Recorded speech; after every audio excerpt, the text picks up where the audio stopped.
An early look at the MLB trade deadline. We're going to be talking about the Atlanta Braves, a little who you got, and the Philadelphia Phillies Mount Rushmore. All that and more on this episode of Closers.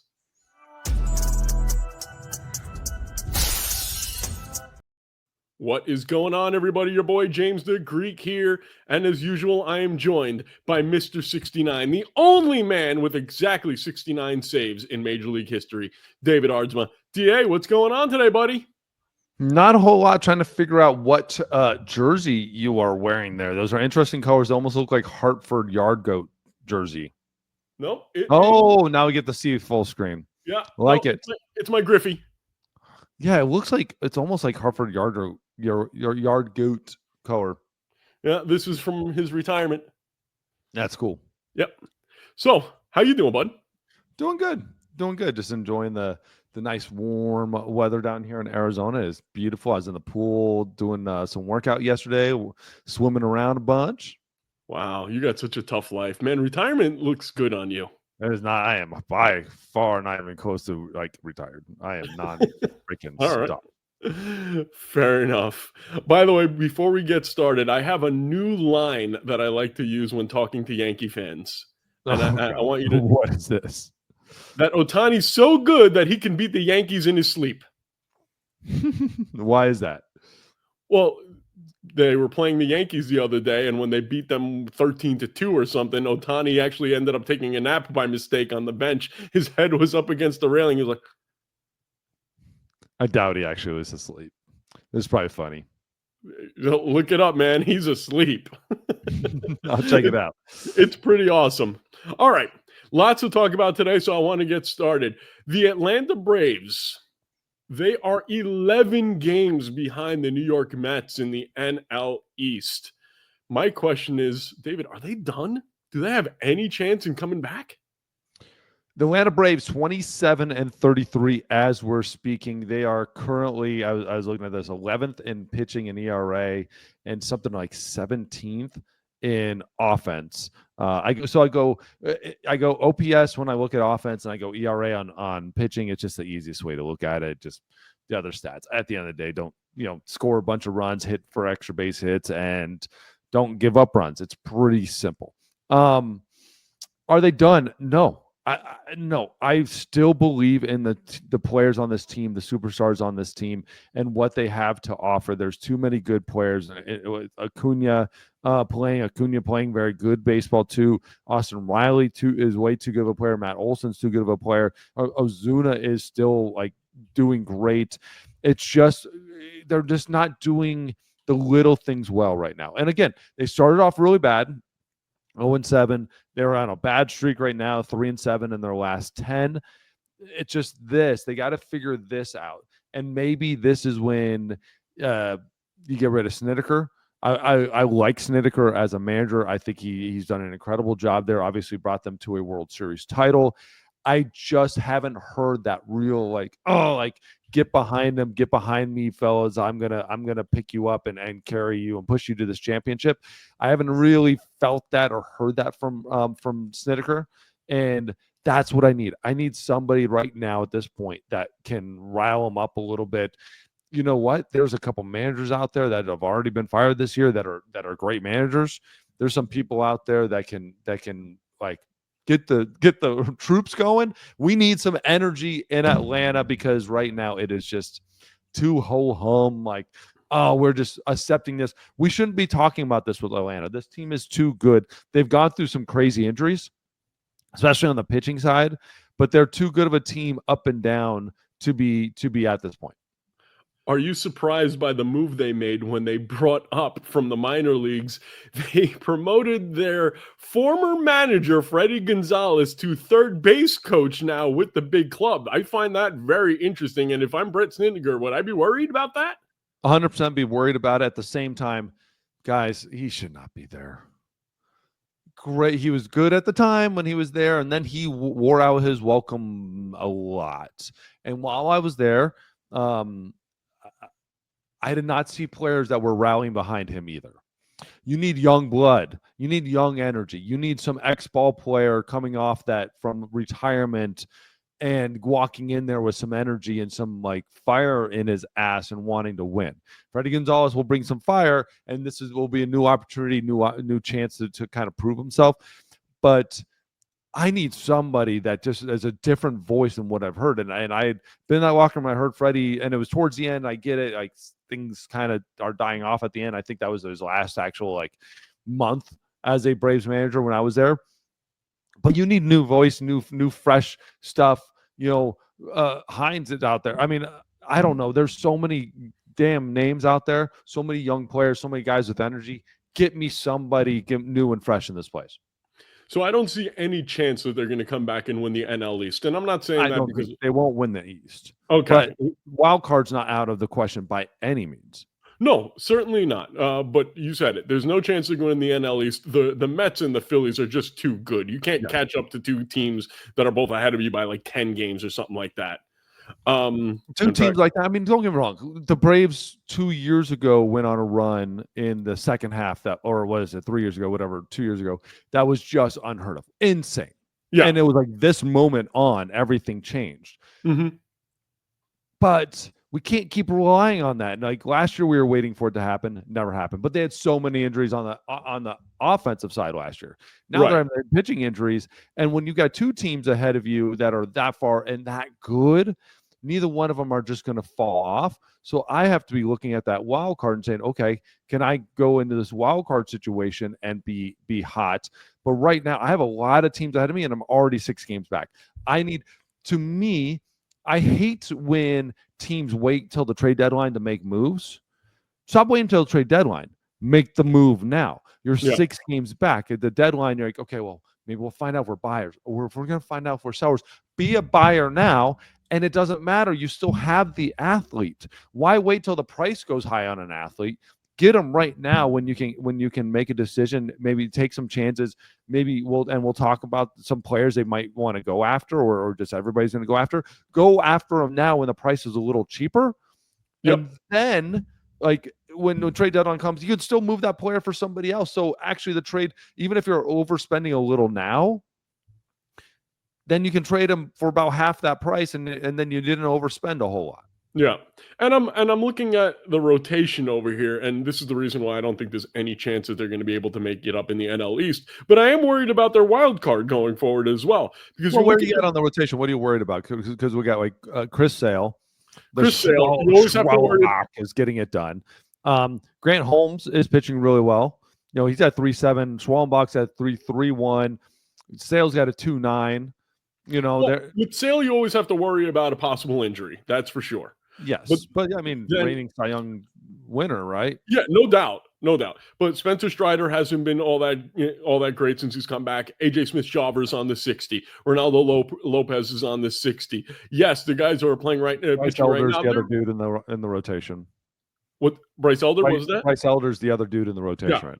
So, they're okay, but I don't see them going, long-term being great as far as the rotation goes. You're right. They do have a good offense. And it's mentioned really the bullpen has been horrible. Yeah. A lot of people's bullpen is horrible. And that's why we're going to get to some of the trade those teams suck.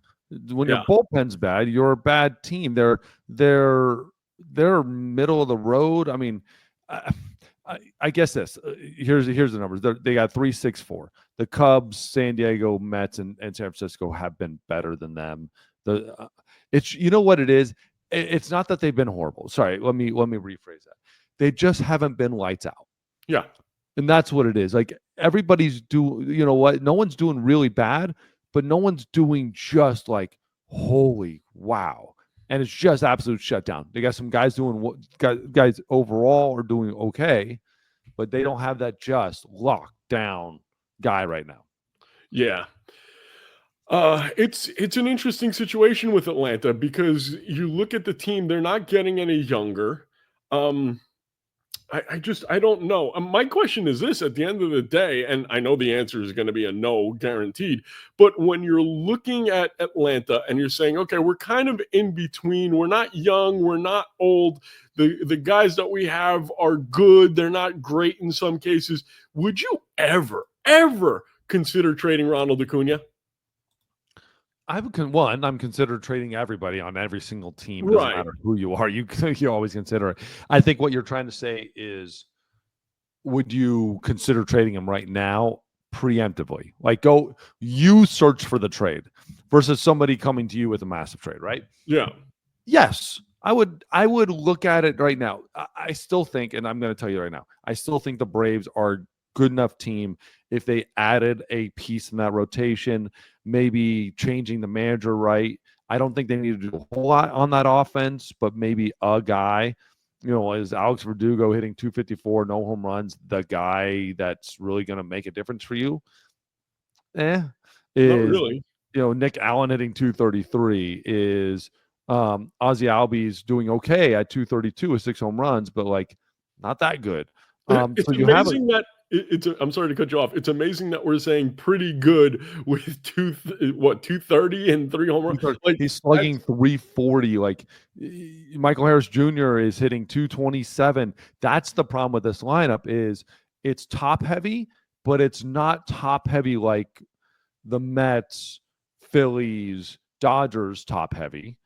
So yeah, you're you not don't on have that level right now because Acuna's not quite on that level. Riley's not quite there right now. Olsen is doing well. Like those guys are good, but they're not playing Dodger level great. They're not playing Mets level great. They're not playing Phillies level great, which is who you should be compared with.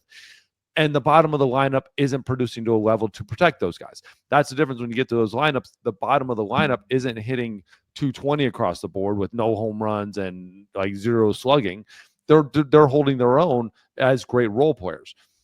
We need to find that a little bit. So to me, it's you guys shake the tree. I got to find me a starter, which the Braves always feels like they got to find a starter. I need to find one more bat there in the lineup, and I need a new manager. And it's nothing against Snedeker. I just want a voice that's got some energy right now because I'm hearing nothing but like, oh, okay, all right, good. It's a perfect manager when everything's going good, but he's not the perfect manager right now when you need to shake that tree. what type of manager do you think they need? Do they need a Joe Madden or do they need a Joe Girardi? They need a 40-year-old Joe Girardi. They need a young guy in there that That'll yell stepped at him. away from the field. Who was it with the Marlins that got released? Who got fired after winning Manager of the Year? Oh God, I'm dying on the name right now. same. He won Manager of the Year 2 years ago. Whatever it is, he got fired last year or like going into the season. Hold on, I'll look it up real quick. Marlins. Oh my God. Skip Schumacher. So what the type of 3-2, the type of guy you need is like a Skip Schumacher, somebody who has that young, fiery energy. He was Manager of the Year 2 years ago and got fired this year, which is absolutely ridiculous. It was standard Marlins, what you do, basically Right. what the Knicks did. Take a great manager and fire him. And I fired James up a little bit. And so you need that new life. And that's my thing about it. Get someone young in there, next ball player who's been around, and that fiery attitude. Going back to what I was asking before, I would love to see the Braves trade away Acuna. I would love to get him out there, and it would be great talk show fodder to try to figure out where he would go. But let's remember who the GM in Atlanta is. That's Alex Anthopoulos. That guy don't rebuild. He re-ups. He gets more guys. He adds to the roster. He never wants to rebuild. He loves buying people. And I would love to do that too. That's what he's always been in a position to do that. Yep. I don't think we're going to see these guys hit the market. It's just at what point are we going to see them actually perform the way they should be? I mean, we got a kid in Drake Baldwin who's starting right now, who's one of their top prospects, right? Mm-hmm. One of the top prospects in baseball. But don't forget, Sean Murphy was supposed to be the trade, the guy that was going to change that organization, and it just hasn't done anything. So, and he's benching it all up. So let's find some player, somebody that's just as going up, that role player at the end of the roster that is just, you put him in the lineup and he just fires you up. There's a reason why Kike Hernandez always keeps going back to the Dodgers, the best team in baseball. He keeps going to this team because they realize this is value. That it might be a 240, 250 average, But dude, he is going to wreak havoc all across the board. And he's a role player, and he can play 5 different positions. He can pitch if he needed to. He could probably catch if he had to. And they don't have people like that right now that are actually stepping up like those role players. Well, like we mentioned, Anthopoulos is probably going to look to add people, and there are quite a few targets going to be at the trade deadline this year. And I asked you to come up with a list of some of the guys that you really like to be traded. So let's start going through it. And the first guy is a guy that you have been hearing for 2 years might get traded. Personally, I don't trust him because I don't play cards with anybody named after a city, and I don't trust people with 2 first names. So we're talking about Louis Robert Jr. of the Chicago White Sox. Okay. I get it. He sucks. I'm just going to say it. He sucks. Or let me put it more appropriately. He's been playing as if he really, really sucks. I mean, I've got no problem if people are going to jump on this and go, dude, are you kidding me, Louis Robert? This is the perfect guy that you go for right now. And when you've got somebody already hitting $170, 200 in your lineup, and they suck, and they're not pulling their weight at all, this is the guy that you go after and you throw him in there. You teach him a new position. You get him in a lineup.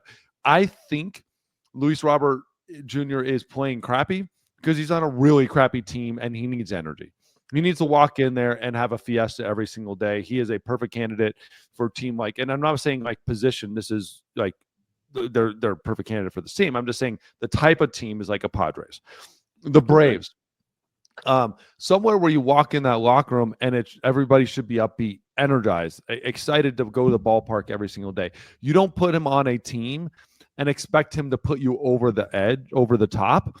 You put him on a team where you need a role guy. You need a 7th guy in the lineup because your 7th guy already sucks at whatever. And you want to take a chance. And you know what? You can take you can take a month and live with the results because you're playing some decent baseball. I'm looking at him going, he puts me all over the edge in September, October, and not right at this moment. I take a flyer on him immediately. It's just a matter of what are the White Sox asking? Because you know what? You got a guy hitting 177 with a 286 slugging percentage. He can't get on base to save his life. He's got 266 on base percentage.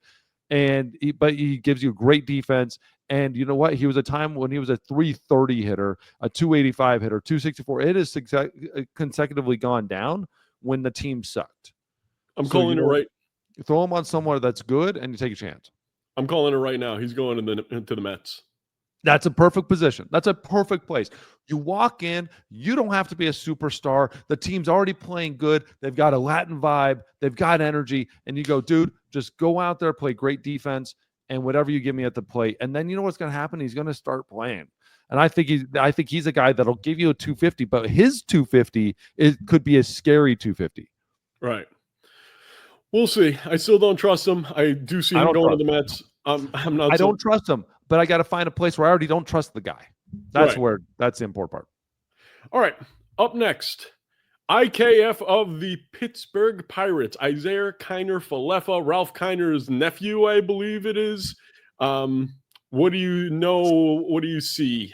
I mean, he's probably, to me, he might be number one on a lot of people's boards. Shortstop. So when you're a shortstop, you can play everywhere, every single position. To me, he is killing it. 304 average there in Pittsburgh on a dreadfully awful team. They took him. They didn't have to give up really a whole lot for him. They didn't take, it wasn't a huge chance. They got a guy that the Yankees didn't really need or want at the time, right? And they got opportunity with him, and he's made the absolute most of it. You have to love it. He's gone around, obviously gone through a couple different teams before he found this home in Pittsburgh. Spent a little time with the Blue Jays too. So there's a lot here to love, but he's playing incredible baseball. He's batting 304 as a shortstop. This dude should be number one on everybody's board if you need a player anywhere. Yeah, and he's a lifetime 265 hitter, so it's not like, oh my God, he's usually a 210 guy who became a 300 guy this year, and I don't know what I'm going to get when I get him. At least he's going to give you a solid 265. He's going to give you solid defense. Yeah.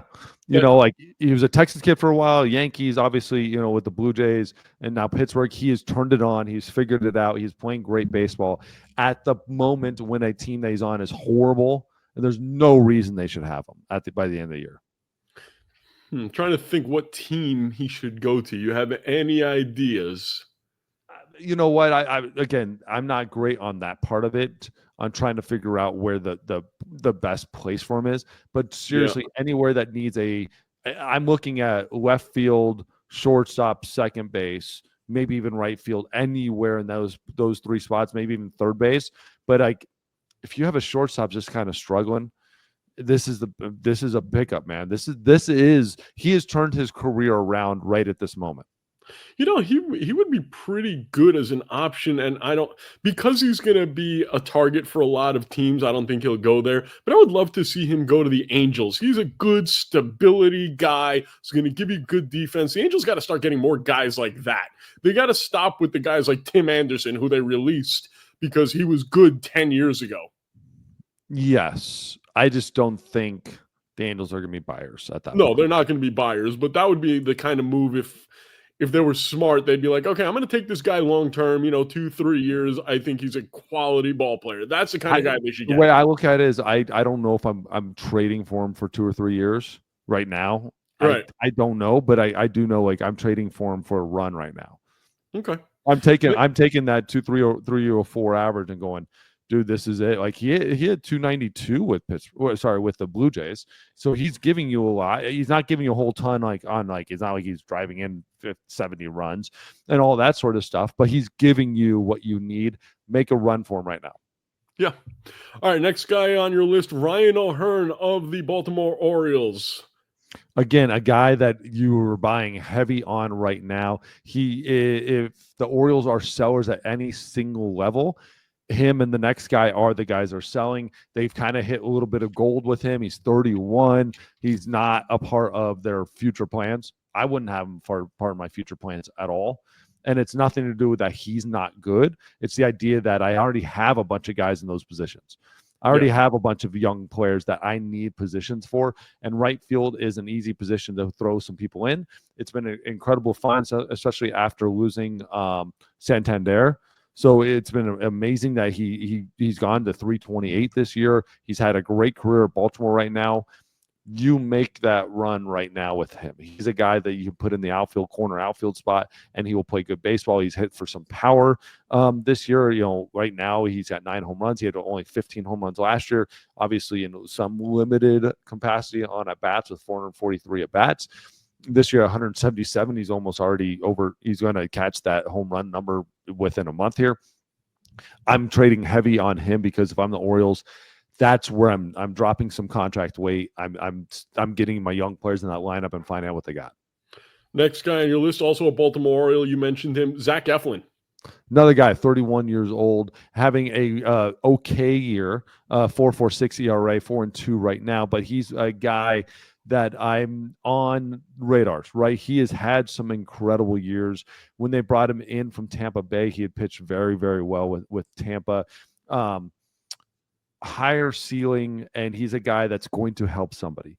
And I don't need him for the long run. I don't need him for the years coming forward. I needed him for this year. This year's not working out. See ya. Okay. Up next, Angels pitcher Tyler Anderson. So this is where it kind of changes for the Angels. We're kind of talking about a little bit like, where do you go if you're the Angels? I'm not cutting bait on this team right quite yet. They're still 28-33. They had a run in them. They're getting some players back. You see Trout coming back and hitting absolute jacks and being a player back, but they're 3-7 their last 10. They are falling. They're getting behind in the West. They're not crazy far behind, but they're far enough behind, and they don't quite have the players. They got good young talent. I liked this signing back in the day when they signed him a couple of years ago from the LA. They signed him in 23 out of LA. I like it, but at this point, this is where you can get that value for him. You can get some value and keep building on a team, and you can go out and find a Tyler Anderson as a free agent. Next guy is a guy who I guarantee will be traded. Kyle Finnegan of the Nationals, their closer, has experience closing. He's just see you later. I mean, 28 saves in 23, 38 saves in 24, 17 already this year, 2.49 ERA. He is like, if he's not a Yankee, I don't know what's happening. Fair point. I don't know what they're thinking. Just go after him. He's the guy. He's the guy. Like, again, he's never been on the bright lights on that level, in that stage. So things change. Yes. It is a monster. You're looking at Devin Williams, one of the best relievers in baseball, like over the last 5-6 years, and he's struggling right now. But Finnegan, to me, you bring him in, but you bring him in to be your closer. You do not bring him in to be your setup man. Interesting. All right. Up next, Josh. I really want to nail her. Josh Naylor. I don't want to say has reinvented his career or anything like that. Just has continued his career, doing a great job in Arizona. He came in to replace Christian Walker, has done an incredible job doing everything he needs to be doing for this organization. The organization is failing him, and the organization needs a trainer. He's the value that Arizona can do. I can understand Arizona's going to be in a weird spot. They've got a good enough team to be able to compete next year, but they don't have a good enough team to compete this year. Does Josh fall in that idea like, okay, he could be a part of some future stuff, some future plans here? And if not, I'm taking that value. He's still 27. He's in his prime. This is it. This is right in that window. So if you think you can compete next year, I keep him around. If I don't think next year is the possibility, like I'm not going to have Corbin Burns next year. So if I don't think next year's the possibility, I get some value for him. Here's what I do. You want to make one trade that's going to make the Diamondbacks better? Very simple. Trade the Diamondbacks for the Cubs, have them switch divisions because that's what they need, because the NL West will kill you. They are good enough to win the NL Central. They would be in competition in the NL East. They'd be better than the Braves in the NL East. I don't know if they'd be as good as the Phillies, but trying to catch the Dodgers and the Padres this year is going to be damn near impossible. They're wild card or bust this year right now, the way they're playing, but they're just playing like crap. They're every facet of the game. We knew their bullpen needed a lot more help than what they had. They didn't get it, and they're suffering for it. They're starting rotations now, suffering for it. It's just, to me, he's the value out there. If you need a power hitting first baseman that can play, that can do some interesting stuff, he's the guy I'm going after. Up next, a guy who sounds like he should be a game show host, and that's Pete Fairbanks. Pete Fairbanks, the owner of some of the greatest post-game interviews in Major League history. If you've never seen those, just search Pete Fairbanks like post-game, and it is incredible to watch. He talks self-defecating so much. It is hilarious. God, he will, when he does not have a great outing, he will tell you straight up, I sucked. And it is great. It's actually very, very funny. But he is getting better. It's the funniest thing. He'll have like a great season, then like a season, and then a great season. And right now he's having a great season at the right time. He's going to be a free agent, I believe, after this year. So this is standard Rays procedure. Him and another Rays guy on this list, that whenever they come even close to free agency, you move them. All right. Even though the team's doing well, doing great. What, second in the AL East right now? Everything about it screams don't trade. Trade four guys, pick them up, but they're the Rays. You don't do that. And you know what? They're still going to end up in second place. They're going to trade every one of their superstars and be in second place. I don't know how they do it. Because they're the best run organization in baseball as far as what they're able to do with young players and then flipping them. I bet you that they would be the best at selling baseball cards. They know exactly when to sell guys. They know exactly. It's amazing. And they get good value for it too every time. Every time. The next guy on your list, Aaron Savali. Man, I look at this guy and all I can think of, he would be absolutely perfect for the Dodgers for a little while. Yes, and that'd be that perfect kind of spot where he comes in, gives you innings. I get it. His numbers aren't great this year. They don't jump off the table. 5.19 ERA, 1-1 record. Only 4 games started.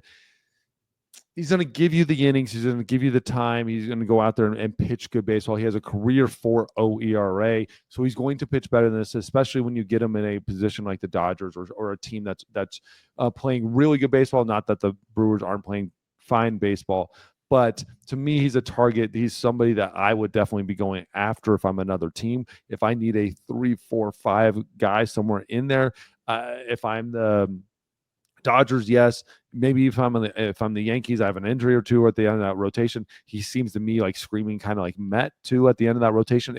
If they need a guy at the end of the year, if they want a 1 or 2, this is not your guy. But if you need a 4 or 5, he's your guy. Yeah, they just have too much pitching right now. The Mets, Well, they've got too much. But I said if you know what that changes very quickly, and this is the type of guy that the Mets have taken and turned around and gotten back like really on track and better in their career. This is exactly the type of guy. It's because your friend is a genius and we love him. He's done a great job. All right. And finally, the last guy, a guy that people should be talking more about at a position that there's very, very few great players, and that's Brandon Lau. Brandon Lau going back to Tampa again. Perfect spot right now for them to move guys. Brandon Lau has been a stud. He's in 251 this year, 12 home runs, 33 RBIs. He is driving runs in on a team that is playing good baseball right now. But this is, again, Ray should not be moving him, but this is standard Ray's procedure. You move him. I think he's got 1 year left on a contract. If I'm not right, if I'm right. So this is like perfect value. You're still going to get solid value. Fairbanks, I think he's a free agent, but again, he's a reliever, so it doesn't really matter. You just go get what you get from him. Lau, you're going to get value, and the Rays are going to find it out there, second base, and there's a lot of teams can take him because as a second baseman, you can play third, play second, you can DH a little bit, play right field, play left field. He'll be able to find a spot and play good baseball. He's been a Tampa Bay Ray for life, basically, and has done nothing but produce, especially the last couple of years. So those are the guys that are going to be able to help you.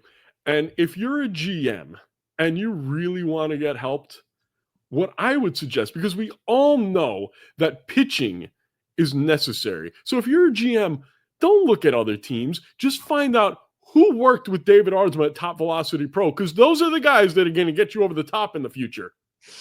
Yes, come out to topvelocitypro.com. Hit me up on topvelocitypro.com. All the socials, Top Velocity Pro, or even the DA53 on all socials. Message me. Let me know that you want to get evaluated. I do it online. I'll do it over the phone. I'll do it over internet. I don't care what it is, or especially in person. Come out, do lessons, get evaluated, find out how we can make you better. I make pitchers better. I make all throwers better, and we'll get you to find out how good you can be. Top Velocity Pro. Yeah, and David evaluates me all the time. I send him pictures, and he'll say, like, oh, you look like an 8 there, or you look like a 7. I want to get to a 10. That's the evaluation I want. Anyway. Different type of evaluation. Oh, okay, my bad.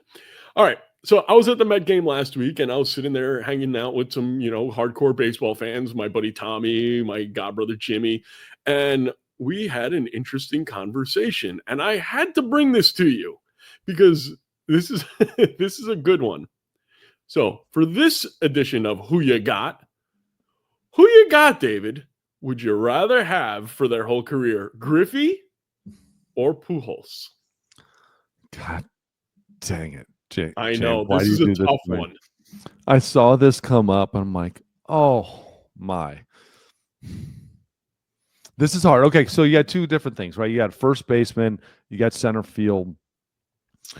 You got one of the greatest power hitting first baseman. He was a very good defensive first baseman too. Did not get as much credit for as good as he was defensively. Yes, they were better at the exact same time than him, but he was very good. He was Hall of very good defensively. And let's not forget, played third base when he came up and played some outfield too. He had some versatility. Did he come up and maybe he wasn't 21 when he came up? Maybe he might have been a little older. Here's the thing. If he wasn't 21 when he came up, let's say he was 26, that makes his last couple seasons when he was hitting 40 home runs or 35 home runs, he must have been like 45 or 50. His last season, there was about 6 in between there that were really pretty brutal and really bad and injury laden and stuff. And anyways, the thing about it is I do look at some of his years and feel like he was like he could his there was a range there when he was with the Angels where he kind of sucked, where Yeah. he was back out really slow. He wasn't that great of a defensive player anymore, and he wasn't even remotely close to the same hitter. So sometimes I look at the numbers and go, wow, his numbers are still really good, and he sucked for a little bit, like really sucked. Griffey kind of sucked for a couple years because he was like super bad injuries, and then he had a couple good years, and then he retired, right? Yeah. There was a 5 or 6 year stretch with Pujols where you're just like, this guy is a liability. He is a liability eating a contract. Yep. And he still had great numbers. So those bad years, now you have to look at those other years and go, they were amazing. If I had to take somebody's just plain numbers, I'm taking Albert Pujols. If I had to straight up and say, who would I rather have? You didn't show me the numbers. I'm taking Albert Pujols. But I am taking Ken Griffey Jr.'s career because of the versatility he gives me at center field. One of the premier positions on the field. I can find somebody who can give me lesser numbers at first base. And here's what it is. The average first baseman and average center fielder. Albert Pujols is not so crazy, is not as far above the average first baseman as Ken Griffey Jr. was above the average center fielder. And it's not even close. He was so far head and shoulders above what we had ever seen out of a center fielder in that generation. And that's the difference maker for me is I can find a 400 home run hitter at first base. I can find that and be happy, and he'll never make the Hall of Fame. To find a 400 home run hitter in center field that's an extremely short list, and like power hitting RBI machine, stolen base machine, defensive gem every single time he stepped on the field. So that's the thing about Ken Griffey Jr. It was the personality too, right? Albert Pujols had none. Griffey had all the personality. They called him the machine. They called him the kid, but it's the versatility at the position versus his competition. So I want you to look at these numbers because it's pretty damn incredible when you look at so Pujols has almost 20 points more in WAR, 83.8 to 101.2. That's insane. That blows my mind. Yeah, but look at the games played, the difference. So 2671 for Griffey, 3080 for Pujols. So you're talking, and as far as plate appearance, almost 2,000 more for Pujols. So yeah, he has 73 more home runs than Junior, but he's got 2,000 more plate appearances. So he Junior probably would have caught up to 700 if he didn't have those 2,000 less. Griffey has more stolen bases than Pujols, 184 to 117. Batting average, OBP, slugging, OPS plus. Pujols crushes him in almost every category, but I think both of us would actually take Griffey's absolute peak more so than Pujols' absolute peak. Yes. Well, it's to me, it's the position is what separated it for me.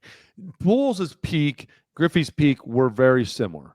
The ability, what you did on the field, obviously Ken, Junior had so much more ability to run and cause havoc on the bases and the slide and everything. Yeah. And Pujols was the RBI double home run machine, just crazy machine. It was always, I never wanted to face either one of these guys. I got Pujols, and Pujols got me once. But it's the defensive position that just nobody could do that at that position in that generation. Nobody, and that's what separated. That's why Ken Griffey Jr. was so like looked at like differently versus a Pujols. Like, yeah, we've seen first basemen do this before, and in his generation, and in St. Louis, there had been a first baseman just right before him that did stuff like that, and that had probably more prolific career just because of the name Mark McGwire, right?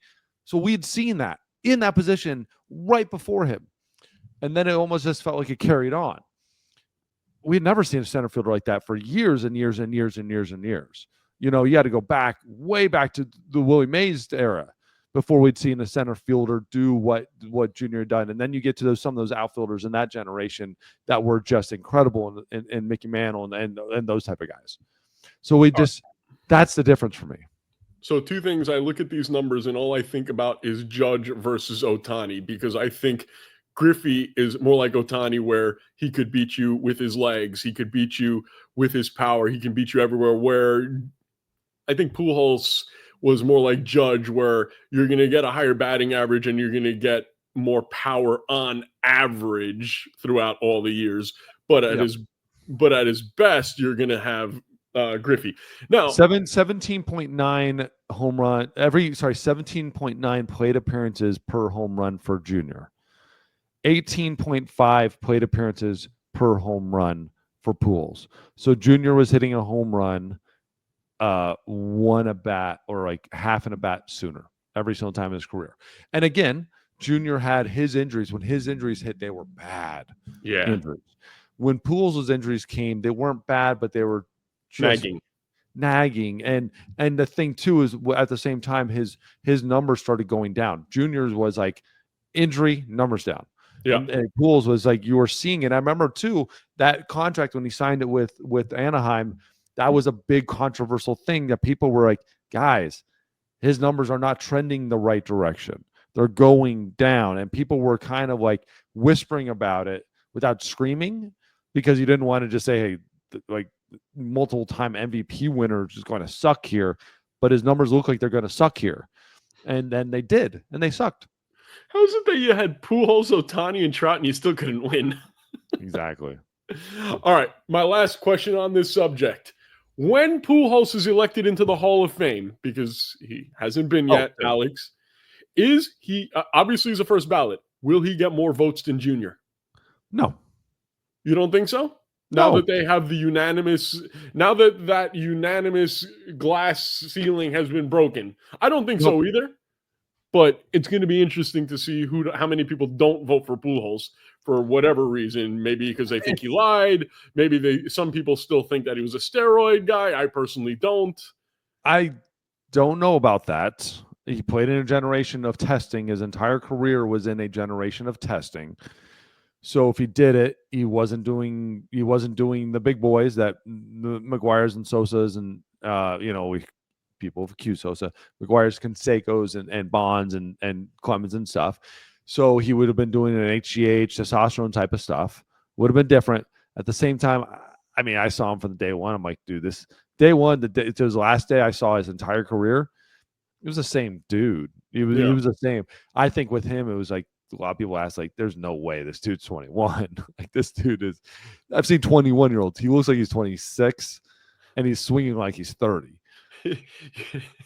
What was that movie with Rob Schneider? Bench warmers. I am 12. Bench warmers. Yeah.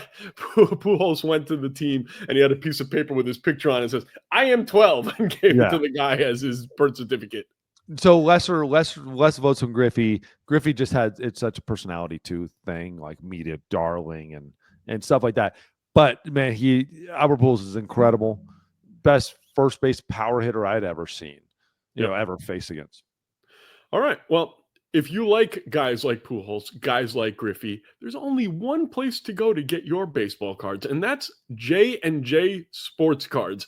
We have some amazing cards up there right now. In fact, we have a Bowman first autograph of Paul Skeens. Some other stuff is going to be going up. And if you're looking for Ohtani cards, too late, because they've been buying them out like crazy. We sold an Ohtani auto last week. We sold a really nice short print yesterday. So a lot of good stuff. There's going to be a lot more coming up there. So just make sure that you get your sports cards from J&J Sports Cards. And listen, I don't have everything. My partner doesn't have everything. We don't have the very rare blue David Aardsma Cracker Jack, which, by the way, if you have that blue Cracker Jack, I'm buying. Send them my way. Got to get all the David Aardsma cards. And even our producer, Alex, has a David Aardsma autograph. He spent a whopping $1.79 on it. All right, David, it's time for our favorite part of the show. It is Mount Rushmore time. And this week, we got the Philadelphia Phillies.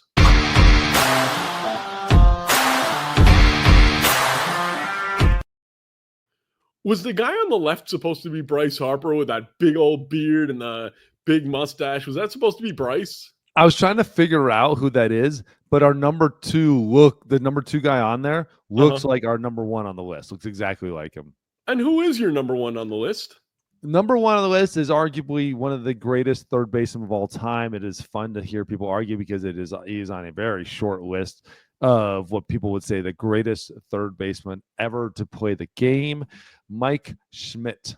Mike Schmidt, the man who looked, no, not Albert Pujols.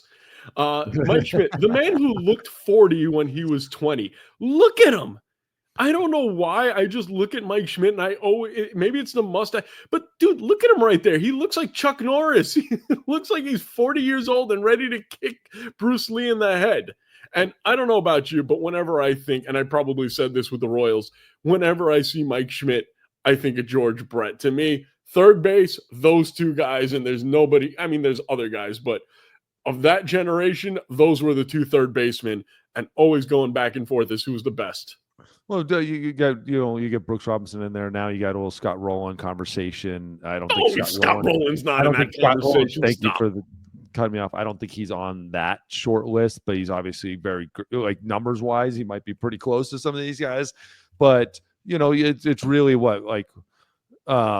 Brooks, George Brett, and Mike Schmidt, right? I think a lot of people give Mike Schmidt the nod. 3 MVPs. I think that's really kind of where you give him the nod. Obviously, 1980 World Series, 10 Gold Gloves, 12-time All-Star, 6-time Silver Slugger, World Series MVP, 548 home runs, and that's where he's got those other two guys. That's the big number, especially when home runs, like you looked at home runs and he hit that 500 number. That was a special number, especially back then. He was on a very short list when he hit 500. Almost 1,600 RBIs, 408 doubles, and just kind of Mr. Philadelphia Philly. Yeah, he caught a lot of grief while he was playing because he never particularly played well in the playoffs. But I think now, as time has gone by, he's just absolutely beloved. Yeah, I think sometimes when you just sit there and look at it and go, yeah, but he still hit 381 in the World Series against the Royals, right? He won one World Series MVP. He just, is, for being how good he was, he only hit 230 in the playoffs, four home runs, but they only went to it wasn't like he went to the playoffs 20 times either. It wasn't, if he was on the Yankees, he would have had a lot more opportunities. But he stepped up when the one time really mattered the most. But you don't get to the World Series if it's not with him. Correct. Who's your number two? Number two, going a little bit further back in the day, Robin Roberts. Robin Roberts, one of the great pitchers in Major League Baseball history. It took him a while to get into the Hall of Fame, but very, very good pitcher. And I think I got one of the last interviews with Robin Roberts when I was at MLB.com. Seriously? MLB. Yeah, one of the last ones we got. That's really, really cool, actually. Yeah.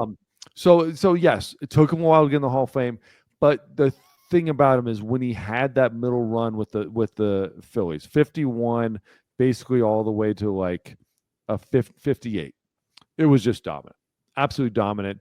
Led the league in wins 4 years in a row. Led the league in WAR. Back then they never heard of WAR. Led the league in WAR 4 years in a row. No, they heard of WAR. They had to go to it. Yeah, a lot of different WAR.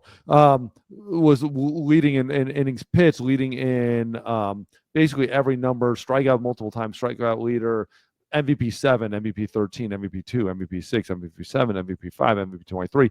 There was no Cy Young Award, I don't believe, then.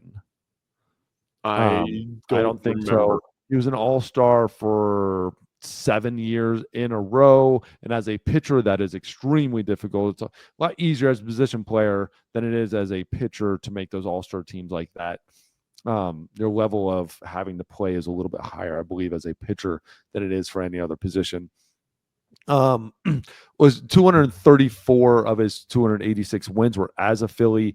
As a Philadelphia Philly, he is probably statistically maybe the best. This next guy was pretty damn good, but he played for different teams. Your next guy on your list is somebody that I always liked, and I remember thinking early in my childhood, he was one of the first guys that I thought of as like, wow, he's a really great dominant pitcher, and that's Steve Carlton. Steve Carlton. It's funny because he won less games than Robin Roberts, but only won, sorry, he won like 7 or something, 8 more games than Robin Roberts. But it's like Steve Carlton is like known as like probably the best Philly pitcher, right? Yeah. He's the guy.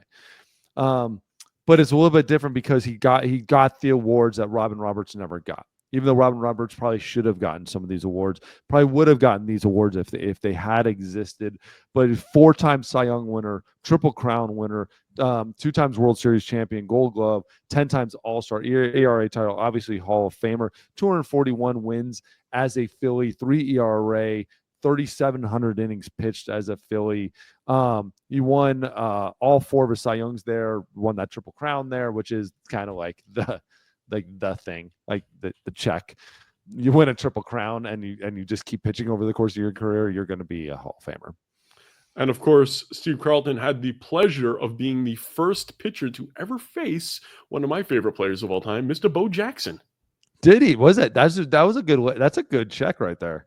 Yeah. And it's funny because Bo was called out at first, and he probably, if there was an appeal now, he would have never been called out because he hit a ball to the second baseman and just flat out beat it to first base. He was so fast. But who do you consider the pitcher of the Philadelphia Phillies? Is it Steve Carlton over Robin Roberts? Yeah, I do. I would probably say so. The highs are a little higher, but except for Robin Roberts, like you look at some of these numbers, some of those years, like 4 years in a row, this dude led the league in wins in 4 years, WAR 4 years, innings pitched those 4 years, complete games 5 years in a row. One, like that would have been a 4-time Cy Young winner. He would have won 4 times. What is a complete game? I'm not familiar with that term in baseball. Exactly. I mean, 30, 33, 29, 26, 22, 305 innings pitched, 336, 346, 330, 315. Like, these are the numbers that would have gotten them the award. That's it. Yeah. Like, they would have been like, cool. So you think of Steve Carlton, but you like, dude, this guy would have been a 3-time Cy Young winner, 4-time Cy Young winner. I think it was the strikeouts that made Steve Carlton more mainstream, more loved, because how many? 310, 240, 246, 240, 286, 276. Yeah, he's very high amongst lefties for strikeouts. And that's the thing is Robin Roberts led the league in strikeouts twice at 198 and 185. Yeah. It was a different game, but again, you're leading the league, and it takes 310 to lead the league as Steve Carlton. Like Nolan Ryan came in and kind of changed the game when he decided to strike out everybody. The next guy on your Mount Rushmore, I will not talk about. I cannot stand him as a Met fan. You remember the other day we were talking about death threats to players? Yes. I'm just going to keep quiet and let you talk about Chase Utley. So one thing I do believe, and we've talked about this, I believe to be on a Mount Rushmore, you can't just sit there and say, we're the greatest back in the 50s to the 80s and stuff. You need players from different generations. This is a guy who is, borderline Hall of Famer because of his mind, how he played as a Philly. I think it's more about how he played the game than him having the numbers to be a Hall of Famer. And like illegal slides in the playoffs to take out slides in the playoffs, without a doubt. Again, these are the type of things, though, in the 80s you would have never even batted an eye at. You would have just not liked him. He is a great ball player. Chase Utley, I to actually say the name, was never like the dominant guy, but was always amongst that short list of really, really good, and probably statistically as a second baseman had some years where he was maybe the best second baseman in the National League. Because a lot of those years with Cano in the American League, he was just insane. But he was a gamer, and he was not afraid to do it all. So for me, I had a really hard time with him and Jimmy Rollins, who we'll skip forward to. I put him on that next list, like the first man out. I think Jimmy Rollins had a little bit more of the numbers, right? A little bit more Gold Glove, Silver Slugger, MVP, stuff like that. But I think Chase Utley probably meant a little bit more to the team as far as like that energy. Philly, I think if you bring the two to Philadelphia, I would believe Chase Utley would probably get more of that nod. Chase, I'm looking at you right now. I'm challenging you to face me in softball. And if you do, I'm going to bean you. That is all. And finally. Oh, here we go. 4-time Silver Slugger, 6-time All-Star, World Series champion. That 08 team was just a dominant team. And by the way, if the Red Sox had been a little bit more healthy, or with David Arzo being healthy, we would have kicked their ass in the World Series, but we lost to the Rays. So, in the ALCS. We would have kicked their ass because we went to Philly and swept them in Philly during the regular season. We would have whooped their ass. And I would have had a friend with a World Series ring. That the only team we couldn't beat consistently was the Rays, and they decided to bring up David goddamn Price for the playoffs.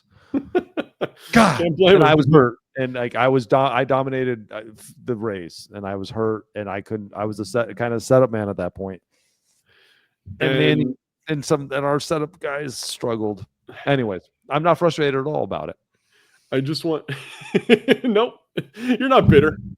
No, I'm not. Bitter. I'm bitter at myself. I did it. I mean, I pulled my groin like bad, dude, bad. I tried to pitch on it twice too. Anyways. Bitter. I didn't even know her. I'm just glad that the guy that just missed the list was not, you know who, the devil. If Lenny Dykstra was anywhere near this list, I would have been so pissed off. Yes, but he was a stud as a Philly. But he was that whole team was studs. You can't deny who they were. It's just he didn't have the same type of impact, longevity as some of the other guys. Stud as a Philly.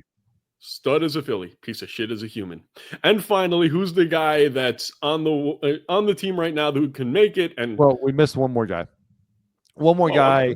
Incredible 1911 to 1917 Grover Alexander. Played for too many teams, but he was an absolute stud as a Philly. Ended up going to the Cubs, ended up going to St. Louis, so kind of like mixed his whole career around. But wow, like he was only there for 7 years, and he's in the top 5 in WAR as a Philly. Like that's how good he was, and then he ended up going obviously to the Cubs and becoming a Hall of Famer, one of the best pitchers of all time. 5-time ERA title, 3-time Triple Crown. I mean, come on, 3-time Triple Crown winner. 26 World Series champion, but that was with the Cubs, the last Cubs World Series championship. And then you sit there and go to the numbers like he led the league in wins 5 times, 3 ERA titles, strikeouts 5 times. 2.18 ERA, 109 victories in 7 years, guys. 190 in 7 years as a Philly. 28 wins, 19 wins, 22 wins, 27 wins, 31 wins, 33 wins, 30 wins. He's got more wins than guys have starts now. Yeah. 44 starts, 45 starts, 34 CGs, 38 CGs, 36 CGs, 32 CGs, 23, 25. His rookie year, he was 28-13, 31 complete shutouts. Where is his ERA? 2.57 was MVP number 3 his rookie year. That's the thing is like he then went to the Cubs. If he spent like 2 more years as a Philly, he's like it's insane.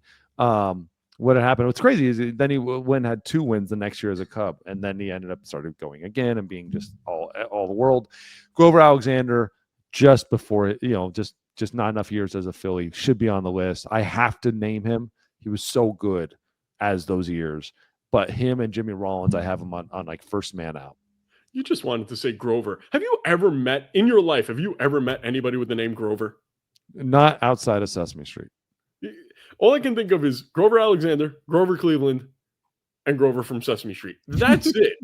Like I can't think of any other ones. If you're a Grover, please like, subscribe, and comment. We want to know you. I want to make a friend named Grover. Oh. And finally, the guy that's on the team that will probably make it and will definitely surpass Chase Utley, and that is Bryce Harper. Bryce Harper on this list. He has to be on this list, right? Yeah. He's right there.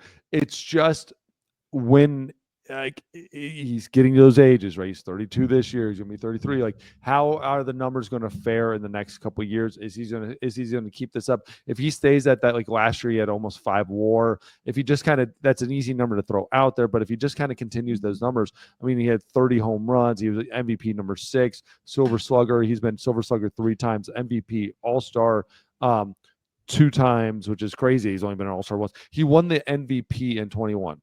Silver Slugger, and wasn't an all-star, which is great. Like, how that speaks to how well his second half was. He is an all-world stud. We just need to see where this goes, but there's a really good chance if he has like 4 or 5 more really good years that he supplants Utley. I think he needs that couple more of those little moments that he just tends to be at the plate when it matters, right?